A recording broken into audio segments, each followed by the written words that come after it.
దొంగ బాబాల్ని శ్రీ శ్రీ శ్రీ ఇక్కడ ఉన్నాడు సినజియా కర్ర పట్టుకొని నిలబడతాడు. 1000 కోట్లు దోచుకున్నాడు అని.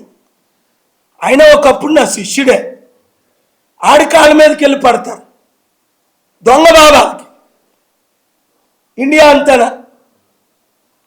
44 సంవత్సరాలు మచ్చ లేకుండా ప్రపంచ శాంతి తీసుకొచ్చి 200 కోట్ల అభిమానులు సంపాదించి 100 రూపాయల ఆస్తి ప్రపంచంలో నాకు నా భార్య పిల్లలకి లేకుండా లక్షల కోట్లు డొనేట్ చేసి ఇలాంటి బిల్డింగ్లు 100,000 ప్రపంచంలో ఉంటే చారిటీలకు ఇచ్చేసి, ఇది కూడా చారిటీ నా పేరును లేదు, ఈ ఫోన్ నా పేరును ఉండదు, అన్ని చారిటీలే. అలాంటి వాడిని మీరు తిడతారా? మీరు దూషిస్తారా? మీరు చెడ్డ పాటలు రాస్తారా? మీకు మనసు ఎలా గొప్పుతుంది?